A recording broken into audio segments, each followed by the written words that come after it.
Kentucky fried chicken एक प्रतिष्ठित अमेरिकी ब्रांड है। दशकों से देश भर में परिवार डिनर टेबल के चारों ओर इकट्ठा होते रहे हैं उस बकेट ओनफ ओरिजिनल रेसिपी को साझा करने के लिए, जिसे मैश्ड पोटैटो और ग्रेवी और बिस्किट्स के साथ परोसा जाता है। मुझे पता है कि मैं अकेला नहीं हूं जिसके पास ऐसी अच्छी यादें हैं। मेरा मतलब है, वे एक सफल फास्ट फूड चेन का प्रमुख उदाहरण हुआ करते थे। प्रतियोगी खुद को भाग्यशाली मानते थे यदि वे किसी तरह उस KFC जादू की नकल कर पाते, और आज यह अजीब लगता है क्योंकि अब ऐसा नहीं है। ऐसा लगता है कि वे उतने पसंद नहीं किए जाते और वित्तीय रूप से वे कुछ निचले बिंदुओं पर पहुंच गए हैं। शायद इसे प्रदर्शित करने का सबसे सरल तरीका उनके US स्थानों की संख्या को देखना होगा, जो काफी समय से लगातार घट रही है। KFC के लिए सबसे अच्छा समय अवधि को भी सटीक रूप से बताना मुश्किल है। जाहिर है, अगर आप सबसे अधिक बिक्री या सबसे अधिक स्थानों की बात कर रहे हैं तो यह 2004 के आसपास होगा। बाजार हिस्सेदारी के लिए यह 1970 के दशक के आसपास होगा। और अगर आप गुणवत्ता या ग्राहक संतुष्टि की बात कर रहे हैं तो एक अच्छा तर्क दिया जा सकता है कि उनका सबसे अच्छा समय तब था जब कर्नल अभी भी प्रभारी थे, 1960 से पहले। यहां देखने के लिए बहुत कुछ है। यह फास्ट फूड में सबसे बड़ी कहानियों में से एक है।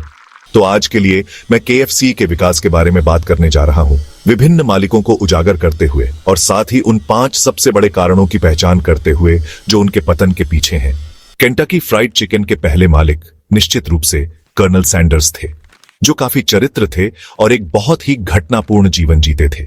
उन्होंने 6 साल की उम्र में खाना बनाना सीखा क्योंकि उनके पिता की मृत्यु हो गई थी। उनकी मां को परिवार का समर्थन करने के लिए हर समय काम करना पड़ता था, और युवा हारलैंड, जैसा कि उन्हें तब जाना जाता था, को अपने 2 छोटे भाई बहनों के लिए खाना बनाना पड़ता था। जब वह 12 साल के थे, उनके नए सौतेले पिता के साथ उनका तालमेल नहीं बैठा, इसलिए उन्होंने स्कूल छोड़ दिया और घर छोड़ दिया। शुरू में एक फार्म हैंड के रूप में काम करने के लिए, लेकिन अगले 20 से अधिक वर्षों में यह विभिन्न नौकरियों में बदल गया।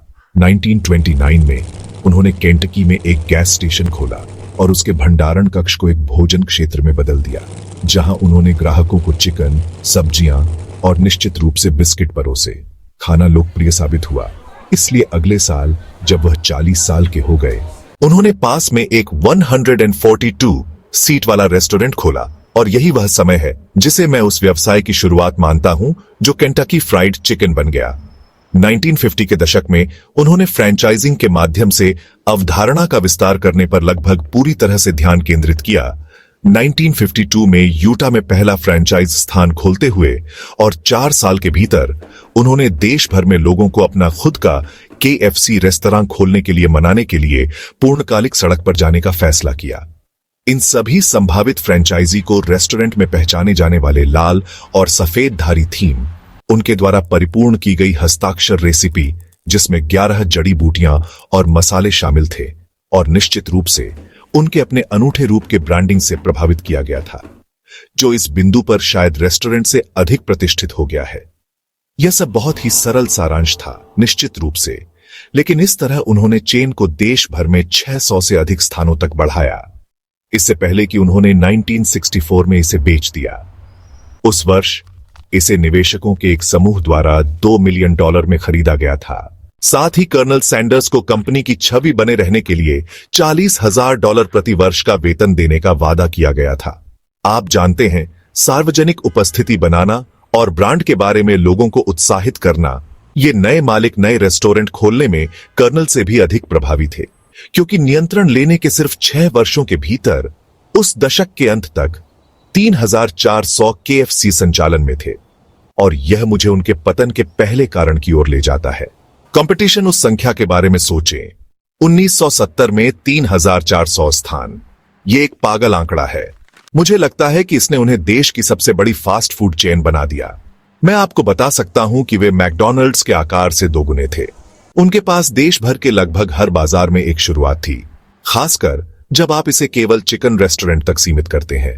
जैसे आज आप किसी भी अन्य फास्ट फूड चिकन रेस्टोरेंट नाम ले सकते हैं, यह कोई कारक नहीं था। उनमें से अधिकांश अभी तक अस्तित्व में भी नहीं थे। लेकिन जैसे जैसे साल बीतते गए और चीजें बन गईं, उनके साथ तालमेल बनाए रखना मुश्किल हो गया। उदाहरण के लिए बोस्टन मार्केट उन्होंने 1990 के दशक में रोटिसरी चिकन की पेशकश करके एक सनसनी बन गई, इसलिए केएफसी ने वही बेचकर उनका अनुसरण किया। 2013 में चिक-फिल-ए संयुक्त राज्य अमेरिका में सबसे अधिक बिकने वाला चिकन रेस्टोरेंट बन गया, एक खिताब जो केएफसी ने 50 से अधिक वर्षों तक रखा था और चिक-फिल-ए ने आधे से भी कम स्थानों का संचालन करके वह खिताब हासिल किया। 1971 में केएफसी को ह्यूबलाइन द्वारा $285 मिलियन में खरीदा गया था। वे क्वालिटी को काटना। आप जानते हैं, उन्होंने भोजन को तेज, सस्ता और आसान बनाने के तरीके खोजे और निश्चित रूप से प्रक्रिया में गुणवत्ता का बलिदान किया। उनके पतन के पीछे मेरे अगले कारण की ओर ले जाता है, उनके मेनू के साथ विभिन्न मुद्दे और इस धरती पर कौन भोजन की गुणवत्ता में गिरावट की पहचान कर सकता है, कर्नल खुद से बेहतर। 1970 के दशक के दौरान वह रेस्टोरेंट में भोजन की अक्सर आलोचना करते थे, यह दावा करते हुए कि उनकी मूल रेसिपी में कई बदलाव किए गए थे। केएफसी का जिक्र करते हुए एक अलग अवसर पर उन्होंने कहा, हे भगवान, वह ग्रेवी भयानक है। वे 15 से 20 सेंट प्रति 1000 गैलन के लिए नल का पानी खरीदते हैं और फिर इसे आटे और स्टार्च के साथ मिलाते हैं और शुद्ध वॉलपेपर पेस्ट के साथ समाप्त होते हैं। उन्होंने ग्रेवी को वॉलपेपर पेस्ट कहा और 1974 में जब उन्होंने अपना अतिरिक्त कुरकुरा चिकन निकाला तो उन्होंने इसे तले हुए आटे की गेंद जो कुछ चिकन पर चिपकी हुई है कहा। केएफसी ने इन बयानों के लिए उन्हें असफल रूप से मुकदमा करने की भी कोशिश की, तो स्पष्ट रूप से मेनू के लिए कुछ बलिदान किए गए थे। ट्राइकोन, जिसे बाद में यम ब्रांड्स का नाम दिया गया, उन्होंने अन्य फास्ट फूड अवधारणाओं को खरीदने और बेचने के लिए आगे बढ़े, यहां तक कि उनमें से कई को एक ही इमारत के तहत सह ब्रांडिंग करने की कोशिश की, लेकिन वहीं केएफसी आज भी है। तो अब मेरी अन्य सूची पर वापस, उनके संकटों के पीछे एक और बड़ा कारण उनका विपणन रहा है। जब कर्नल सैंडर्स की 1980 में 90 साल की उम्र में मृत्यु हो गई तो उन्होंने अपने प्रवक्ता को खो दिया।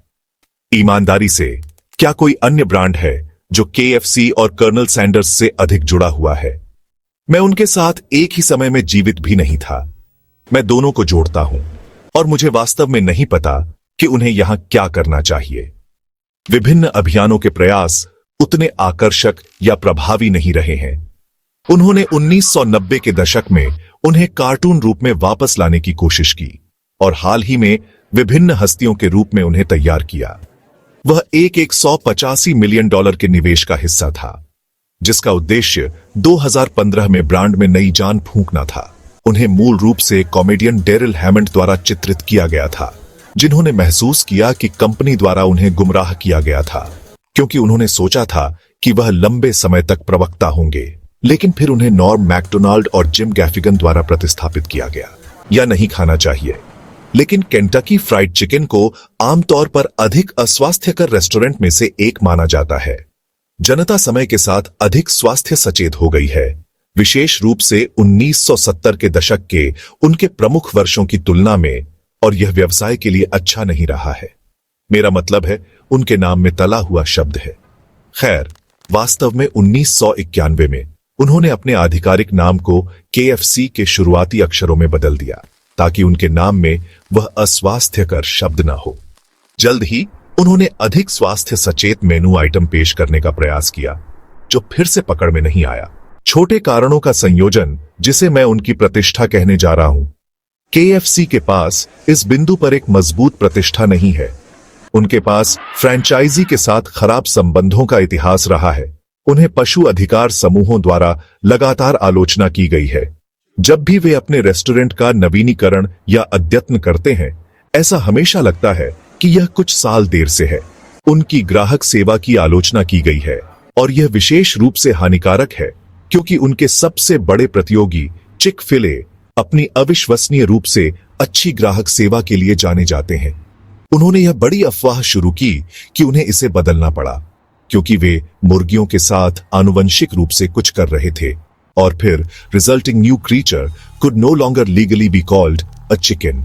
दुनिया भर में, विशेष रूप से चीन में, वे 1980 के दशक में वहां खुलने वाली पहली अमेरिकी फास्ट फूड चेन थे, एक बहुत ही अलग मेनू के साथ, और उस शुरुआत का लाभ उठाते हुए देश में सबसे पहचानने योग्य अमेरिकी ब्रांडों में से एक बन गए हैं।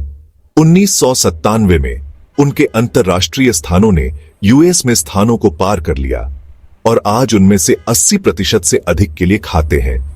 इसलिए केएफसी के प्रति निष्पक्ष होने के लिए इस समय के दौरान उनका अधिकांश ध्यान विदेशी बाजारों में रहा है और शायद हम इसे एक और कारण मान सकते हैं कि वे यूएस में फिसल रहे हैं। टिप्पणियों में बताएं आप केएफसी के बारे में क्या सोचते हैं। क्या आपको वह classic bucket own of chicken या उनके सीमित समय के ऑफर पसंद हैं, या आप उनके प्रतिस्पर्धियों में से किसी एक के पास जाना पसंद करेंगे? और क्या वह राय वर्षों में बदली है? इसके अलावा क्या आप मेरे पतन के कारणों की सूची से सहमत हैं, या इसमें कुछ ऐसा है जिसे आप बदलना चाहेंगे? यह एक व्यापक विषय था जिसे कम समय में संकुचित किया गया था, इसलिए यदि आप चाहते हैं कि मैं इनमें से किसी पर विस्तार करूं, जैसे कि कर्नल सैंडर्स के बारे में एक वीडियो, तो मुझे बताएं। और केंटकी फ्राइड चिकन या के बारे में आपके पास कोई अन्य विचार हैं? मैं सुनना चाहूंगा कि आप क्या कहना चाहते हैं। देखने के लिए धन्यवाद।